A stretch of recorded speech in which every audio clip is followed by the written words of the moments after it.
오늘도 주님의 말씀과 동행하는 여러분의 복된 삶 되시기를 축원드립니다. 열왕기상 말씀을 새벽마다 계속 묵상하고 있는데요. 다윗의 시대가 이제 저물고 솔로몬이 왕위에 올랐고 나라를 견고하게 세워가는 초기 과정들을 우리가 함께 살펴보는 중에 있습니다. 다윗은 하나님의 부름을 받기 전에 솔로몬에게 좌로나 우로나 치우치지 말고 꼭 하나님의 말씀을 떠나지 마라. 모세의 율법을 끝까지 잘 지켜 행하라고 유언했습니다. 그리고 한 가지를 더 남겼는데 무엇이냐면 다윗의 시대에 하나님의 공의를 무너뜨렸던 자들을 바르게 처리해라. 하나님의 말씀의 원칙과 기준대로 행해라. 이렇게 유언을 했습니다. 그래서 어제 이제 아비아달과 요압의 이야기를 우리가 했고 오늘은 시므이에 대한 이야기를 조금 하려고 합니다. 여러분, 시므이는 과거 다윗 왕이 압살롬의 반역을 피해서 도망하던 때에 바후림 언덕에서 다윗을 향해 돌을 던지고 흙먼지를 날리며 차마 입에 담지 못할 저주를 퍼부었던 아주 악한 인물이죠. 사실상 아들의 반역에 의해서 맨발로 도망쳐야 했던 이 비참한 다윗의 심정을 우리가 헤아려 본다면 그런 다윗의 도망길에 저주를 퍼부으며 그렇게 조롱했던 시므이의 죄가 결코 가볍지 않다는 것을 우리가 생각하게 됩니다. 그러니까 세상의 어떤 감정적인 모습으로 보나 또 시므이를 또 하나님의 관점으로 볼 때에도 그는 당장 목이 달아나도 할 말이 없는 죽을 죄인이었다는 것입니다. 그런데 다윗은 그가 그렇게 악독한 말로 자신을 저주하고 하나님이 세우신 왕, 기름 부어 세우신 왕을 비난했음에도 반역했음에도 그를 죽이지 않고 살려두죠. 왜냐하면 당시 압살롬의 반역과 지금 다윗에게 일어나고 있는 이 모든 일들이 실상은 누구의 죄 때문에 일어난 일입니까? 다윗 자신의 죄 때문에 일어난 일임을 그가 알고 있기 때문에 그런 거예요. 그러니까 하나님께서 지금 이 모든 상황을 통해서 누구를 징계하신다?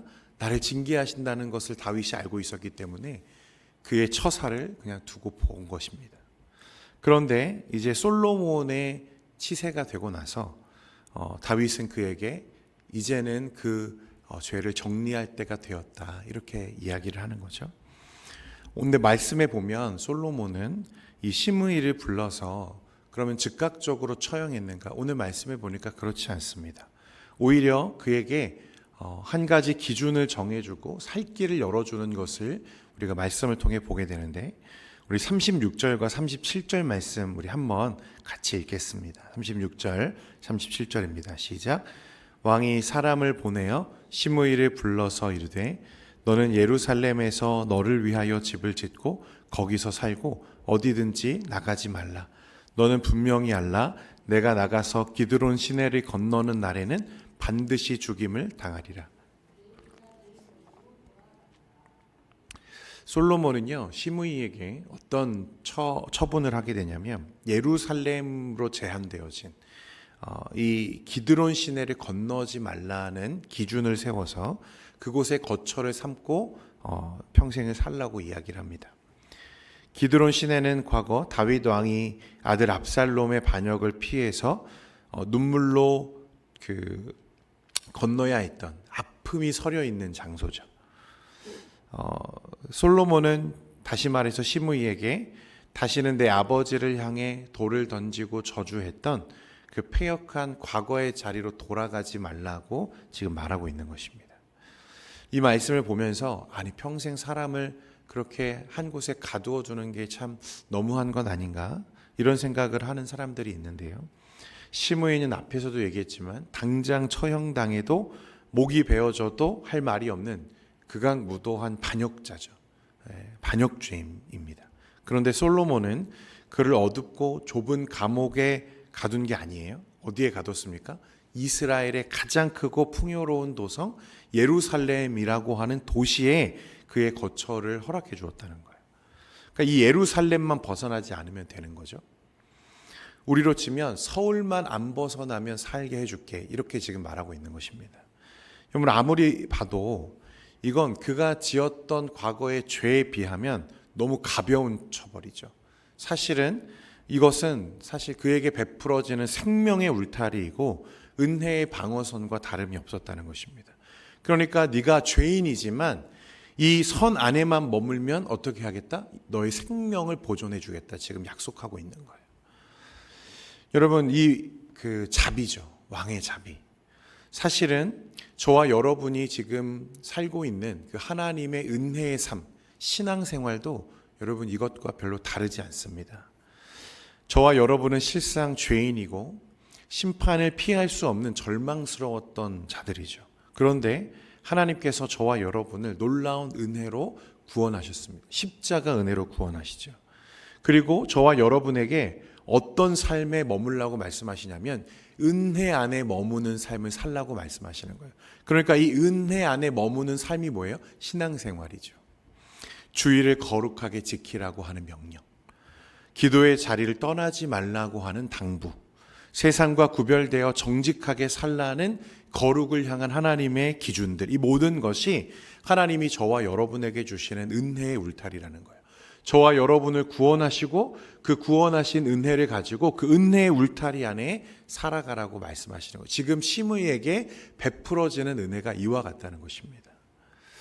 그러므로 사랑하는 성도 여러분, 저와 여러분은 그 하나님의 은혜, 하나님의 그 놀라운 사랑의 기준 안에 머무는 저와 여러분 되시기를 소망합니다. 그러니까 시므이도 사실은 이게 은혜라는 걸 너무 잘 알았어요. 그래서 38절에 보면 뭐라고 말합니까? 시므이가 왕께 대답하되 이 말씀이 좋사오니 내 주 왕의 말씀대로 종이 그리하겠나이다 하고 이에 날이 오래도록 예루살렘에 머무니라 라고 감격하며 내가 다시는 이 선을 넘지 않겠습니다 라고 맹세했다는 거예요. 그런데 말씀에 보면요, 이제 시간이 좀 지나갑니다. 얼마나 지나갔냐? 3년이 지나가요. 39절에 보면 3년 후에 그렇게 되어 있는데 이 3년이라고 하는 시간은 어떤 시간이냐면 충분히 그 전에 은혜와 긴장감이 사라지고 감격이 사라지고 마음이 이제 평안해질 때가 된 거죠. 그래서 시므이는 1년, 2년, 3년 예루살렘에서 아무런 문제 없이 잘 살아왔습니다. 날마다 편안한 자리에 누웠죠. 그런데 3년이라는 시간이 지났을 때 한 가지 사건이 일어나기 시작하는 거예요. 3년이 지나자 내가 기드론 시내를 절대 건너지 않겠습니다 라고 했던 그 결단이 조금 흐려지는 그 순간에 어떤 일이 생기냐면 시므이의 두 종이 그 주인을 몰래 도망치는, 그래서 가드로 내려가는 일이 발생하게 됩니다. 3년이 지난 그 시점에 아직도 누군가가 나를 감시하고 있겠어? 솔로몬 왕도 너무 바쁘니까 내가 잠깐 갔다 오는 건 괜찮겠지? 그런 마음이 이제 시므이에게 들기 시작했다는 거예요. 그래서 그가 어떻게 하냐면 두 종을 다시 붙잡기 위해서 기드론 시내를 건너 어디로 갑니까? 가드로 가서 두 종을 붙잡아 오는 것입니다. 그러니까 어떻게 된 거예요? 은혜의 선을 넘어간 거죠. 야, 3년이나 지났으니까 이번 한 번쯤은 괜찮겠지.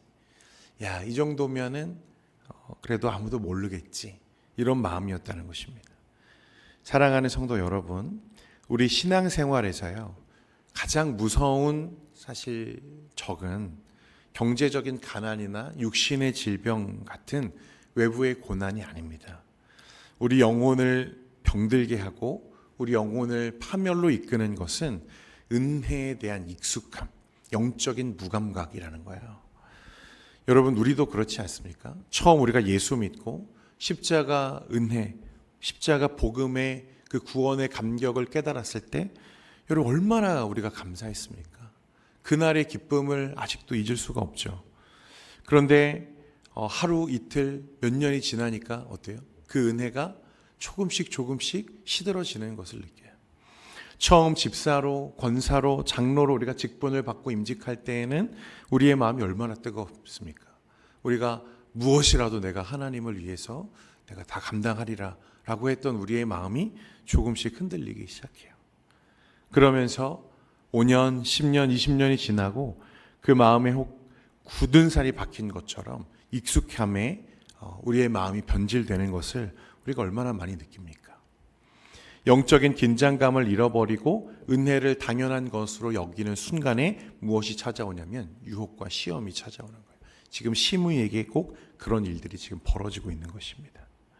결국 3년 동안의 내 결단과 그 의지가 영적인 긴장감이 다 사라진 이 시므이에게 찾아온 이 시험은 너무 치명적인 것이었습니다.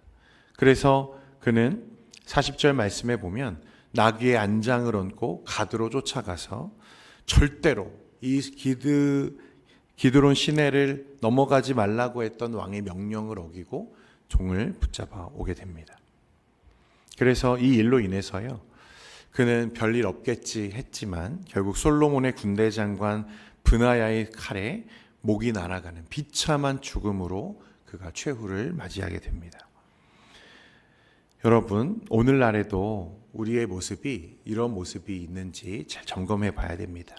익숙해질 때, 평안할 때, 나에게 찾아오는 유혹, 그래서 그 유혹을 한 번쯤 괜찮겠지 여기며 넘어갔던 그것 때문에 나에게 얼마나 큰 시련이 오는지 모릅니다.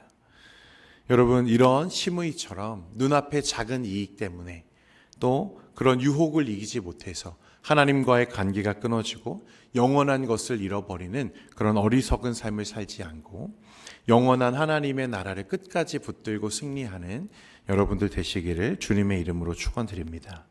눈앞의 물질이나 세상의 손익계산보다 하나님과의 약속을 내 목숨보다 더 존귀하게 여기는 거룩한 신실함이 우리 안에 보존되기를 간절히 소망합니다.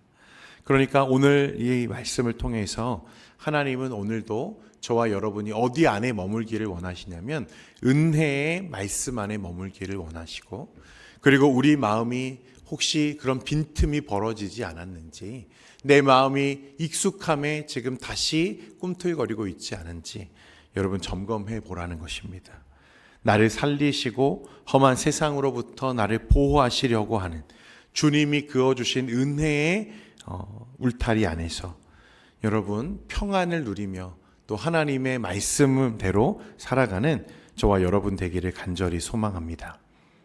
오늘 하루 어떤 그런 상황 속에서도 그런 하나님의 은혜 안에 머물며 또 십자가의 그늘 아래 의지하고 늘 하나님의 말씀에 우리의 삶을 세우고 또 끝까지 변하지 않으시는 그 하나님의 약속을 믿으며 승리하시는 여러분들의 복된 삶 되시기를 우리 주님의 이름으로 축원드립니다.